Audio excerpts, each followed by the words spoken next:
आरसा विदर्भाचा ही प्राध्यापक प्रभाकर कोणबतुंबर लिखित पुस्तक म्हणजे पश्चिम महाराष्ट्राकरता सोन्याची खाण, तर विदर्भवादी वासीकरता शमशान आणि विदर्भातील राजकीय नेते हे पक्ष वरिष्ठ आकांक्षे देखील दिसून येत आहेत.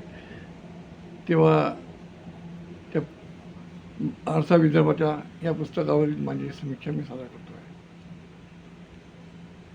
दिनांक 22 मे 2026 हा दिवस दीक्षाभूमी बोकडदोह, तालुका नागमोड, जिल्हा चंद्रपूर येथे झालेल्या बौद्ध धम्म परिषद, संविधान जागर परिषद यांची स्मृती ठेवत असताना दैनिक देशोन्नती निर्मल महाराष्ट्राचे कार्यकारी संपादक प्राध्यापक प्रभाकर कोणबतुंबर यांनी मला सस्नेहा भेट दिलेल्या जी पुस्तक आहे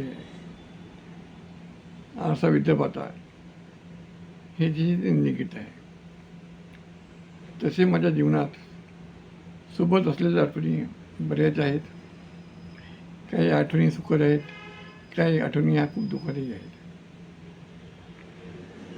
धम्मपरिषद आठवून मी नागपूरला रात्री 2:30 वाजता घरी पोचलो आणि कारमध्ये सदर पुस्तक मी थोडंसं टाळत होतो आणि त्या पुस्तकातील जे कवर आहे त्यांनी मला प्रेमात पडला.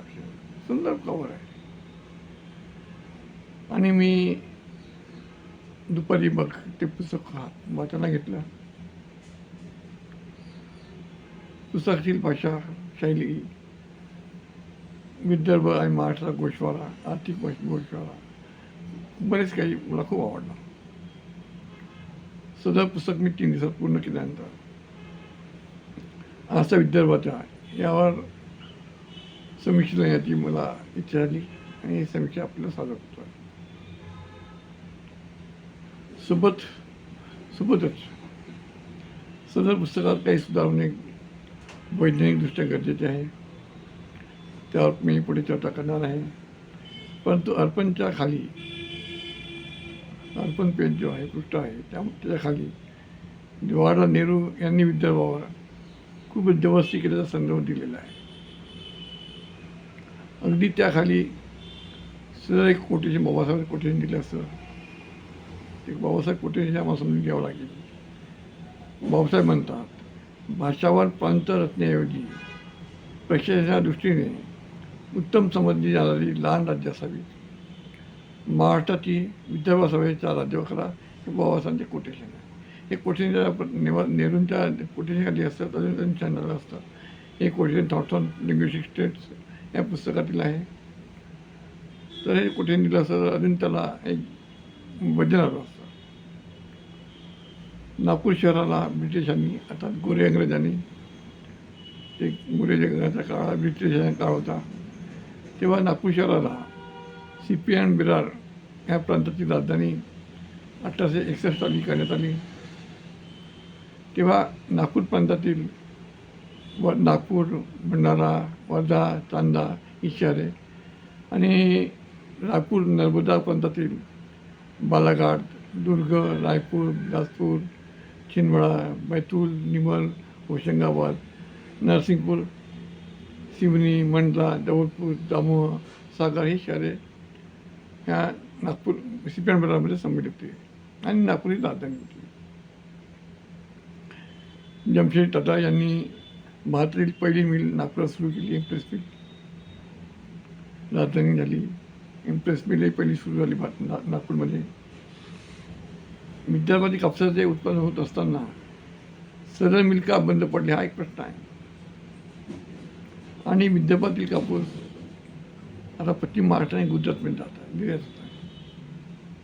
हा एक संशोधनाचा विषय आहे.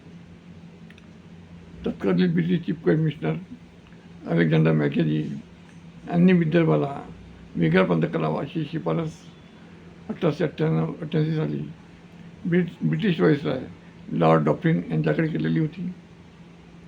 तेव्हा विदर्भ हा भौगोलिक, आर्थिक, प्रशासन आणि सर्व क्षेत्रात संपन्न होता. मग तो शेती विषय, संतती असेल की अन्य विषय कोणते असेल ना, पण विदर्भ हा संपन्न होता. परंतु 1 मे 1960 साली संयुक्त महाराष्ट्राची राज्यस्थापना झाली आणि विदर्भासह मुंबई प्रांताला पश्चिम महाराष्ट्रामध्ये संलग्न करण्यात आलं आणि पश्चिम महाराष्ट्रात जे नेते आहेत यांच्या हाताखाली विदर्भाला देखील या गुलाम करण्यात आला आणि विदर्भाचा पैसा पश्चिम महाराष्ट्राकडे झुकता होऊ लागला आणि पश्चिम महाराष्ट्र फुल लागला. तत्कालीन विदर्भातील नेत्यांनी या विलीकरणाला विरोध केलेला होता. जवाहरलाल नेहरू यांनी शेवटी मान्य केले की संयुक्त महाराष्ट्र विदर्भात सामील करून घेण्यासाठी विदर्भाला नुसते आम्ही समजवलेच नाही तर त्यांच्यावर जबरदस्ती केली आहे. वास्तविक विदर्भाच्या जनतेची वेगळ्या विदर्भाची मागणी होती हे जवाहरलाल नेहरू मान्य करतात. अर्थात गोरे इंग्रज होते त्यांनी या भारतावर भ्रष्टाचार नव्हता तेव्हा आणि गुड प्रशासन चांगलं प्रशासन होतं. परंतु जे आपल्या देशातील काळे इंग्रज यांनी भ्रष्टाचार दडपशाही कुप्रशासन म्हणजे गोरे इंग्रजाला सुद्धा मात दिलेली आहे. सदर पुस्तकात स्वातंत्र्यपूर्व आणि स्वातंत्र्यपश्चात आणि स्वतंत्र विदर्भ आंदोलन मागणीचा परामर्श करण्यात आलेला आहे. याशिवाय सिंचन, कृषी, वीज, रोजगार इत्यादी विषयावर प्रकाश टाकलेला आहे आणि शासकीय आकडे दिलेले आहेत. विदर्भातील अन्यायाचा पडा वाचण्यात आलेला आहे. म्हणून स्वतंत्र विदर्भ झाल्याशिवाय पर्याय नाही हे त्यांनी पटवून देण्यात प्रभा कोंडकर हे सफल झालेले आहे. महाराष्ट्रात सामील होण्यास गोवा राज्यवासियांनी विरोध केलेला होता आणि गोवा हे महाराष्ट्रामध्ये सामील झालेलं नाही. त्यांनी आपले वेगळं अस्तित्व ठेवलेलं आहे आणि गोवा राज्य पहिले केंद्रशासित प्रदेश होता, नंतर ते राज्य झालेलं आहे. याशिवाय उत्तराखंड, छत्तीसगड, झारखंड, तेलंगणा ही नवीन राज्यसुद्धा अस्तित्वात आलेली आहे, परंतु विदर्भ नाही. तेव्हा विदर्भातील राजकीय नेत्यांनी हातात बांगड्या घालून पक्ष आकांक्षी रखील बनण्यात धन्यता मानलेली आहे. मग तो आमच्या उत्तर नागपुरातील काँग्रेस हरिजन आमदार डॉक्टर नितीन राऊत असो, केंद्रपक्षीय आमदार, मंत्री, संत्री, जे कुत्रे असो, जे काही असतील ते मंडळी असो. आमदार नितीन राऊत या महाशयांनी वजनदार नावाने पावन तीक्षाभूमीवर भिकारवाडा संस्कृती गंदकीचे शिल्पकार बनण्याचा विचार घडविला आहे. त्यामुळे रिपब्लिकन तथाकथित नेते रामदास आठवले ह्या बिनकल गाढवाच्या स्वतंत्र विदर्भ विरोध या विदर्भवासियांचा जो विरोध आहे रामदास आठवलेंचा, त्याचा विदर्भवासियांनी सिरियस घेता कामा नये. असा विदर्भाचा पुस्तकातील प्रकरण 4 विदर्भाचा इतिहास पौराणिक ते अर्वाचीन ह्या प्रकरणात पौराणिक दंतकथाचा उल्लेख दिसून येतो. वैज्ञानिक युगामध्ये त्या कथा दंतकथा ह्या मूर्खाचं एक लक्षण दिसून येत आहे. तेव्हा सदर पुस्तकात पौराणिक संदर्भाचे औचित्य काय होते हा प्रश्न आहे आणि तो बुद्धीला पटणारा विषय नाही आहे. भारत देशातील प्राचीन उत्खननात एकतरी संदर्भ आम्हाला दिसून येतात का, हा एक प्रश्न आहे. सदर दंतकथेच्या कालखंडाबद्दल न बोललेले बरे. द्वापरयुग जे काय असेल, ईसापूर्व 7000 जो सिंधुघाटी सभ्यता पूर्वीचा कालखंड आहे आणि सिंधुघाटी हा ईसापूर्व 300 ते 1900चा कालखंड आहे. ब्राह्मण संस्कृती असल्याचा कुठलाही पुरावा आपल्याला देत नाही, साक्षी देत नाही. सिंधुघाटी लिपी ही वाचली, समजली, उमगली गेली नाही. सिंधुघाटी सभ्यतेमध्ये चक्राकार स्तूप, इमारती स्तूप आणि समूह तलाव, सिंहमुद्रा, स्वस्तिचिन्ह, कुबळाकर विश्व म्हणजे बैल आपल्या आश्चर्य साक्षी येते आणि सदर विषय हे प्रथम बुद्ध असल्याचा तो पुरावा आहे. आणि ती परंपरा ही चक्राकार स्तूप, इमारती स्तूप आणि तलाव, सिंहमुद्रा, स्वस्तिचंद्र, कुबळाकर वृषभ ही परंपरा पुढे बुद्ध परंपरा चालत आलेली आहे आणि सम्राट अशोकाचे शिलालेख याचे प्रमाण देत आहेत. इसापूर्व 7व्या शतकात 624 साली भगवंताचा जन्म झालेला आहे. हे कार्बन डेटिंग सिद्ध झालेलं आहे. म्हणजे 65-63च्या आधी 70 वर्ष आधी भगवंताचा जन्म झालेला आहे. बुद्धकालीन धम्मलिपी या ब्राह्मी लिपी वाचली, समजली, उमगली गेली आहे. बुद्ध महापरिनिर्वाणानंतर बुद्ध धर्मात हिनयान मायान असे विभाजन होऊन हिनयान संप्रदायाने पाली भाषा पालन करता राहिला, तर मायान संप्रदायाने पाली भाषेवर संस्कार करून हिब्रू संस्कृत भाषेचा आविष्कार केला.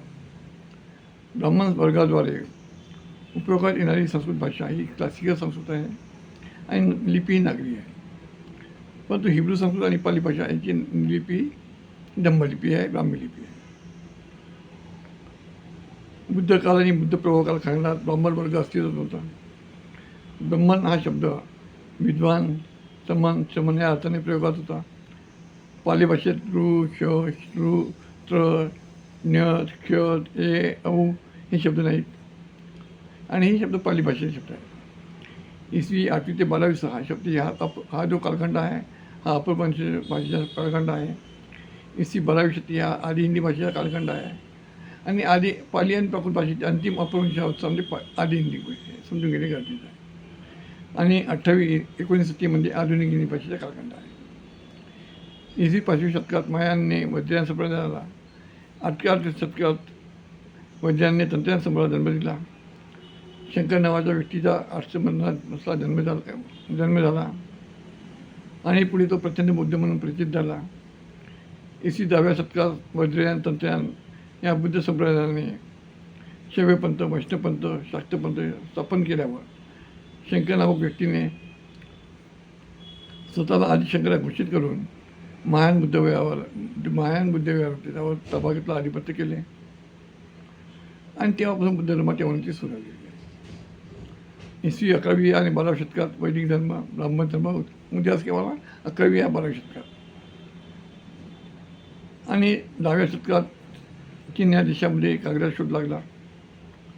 उपनिषद, रामायण, महाभारत हे जे वेद हे सर्व पुस्तक हे ग्रंथ आहेत हे कागदावर आहेत. कागदामध्ये तर बौद्ध संस्कृती ही शिलालेख, ताडपत्र, तांबोट्यावर अंकित आहे. उपरोक्त संदर्भ लक्षात घेता ब्राह्मणी ग्रंथाचे प्राचीनत्व समजून घेणे गरजेचे आहे. मराठीच्या उगम संदर्भात आपल्याला इसवी 705 सालचा शिलालेख पुणे शहरातील तळेगाव डंबरे येथे, इसवी 1112 सालचा शिलालेख रायगड जिल्ह्यातील अक्षी येथे, इसवी 18 सालचा शिलालेख सोलापूर जिल्ह्यातील हत्तरसंग कुंडल येथे, इसवी 1939 सालचा शिलालेख कर्नाटकात शंभरगड येथे सापडलेला आहे. छत्रपती शिवाजी महाराज कालखंडात सर्व जे शिलाखंड शिवाजी महाराज यांच्या कालखंडातील सर्व शिलालेख हे क्लासिकल संस्कृत भाषेतले आहेत. म्हणजे त्या कालखंडामध्ये नंतरच्या कालखंडामध्ये ब्राह्मणी धर्माचा या वैदिक धर्माचा किती प्रभाव होता दिसून येत आहे. म्हणूनच पौराणिक संदर्भे वैज्ञानिक प्रमाण सिद्ध होत नाही. ह्याशिवाय परिशिष्ट प्रकरणातील काही लिखाणे काल्पनिक दिसून येत आहे. त्याऐवजी करंट लिखाण असतं तर अजून छान झालं असतं. पुस्तकातील मुकुट सुंदर आहे. द्वितीय आवृत्ती 2025 प्रकाशित झालेली आहे. तेव्हा तिसरी आवृत्ती येईल त्यामध्ये सुंदर संदर्भ ग्रंथ ज्या चुका आहेत ह्या दुरुस्त व्हाव्यात ही अपेक्षा करतो. थांबतो. आपली रजा घेतो. नमो बुद्धाय. जय भीम, जय भीम, जय भीम.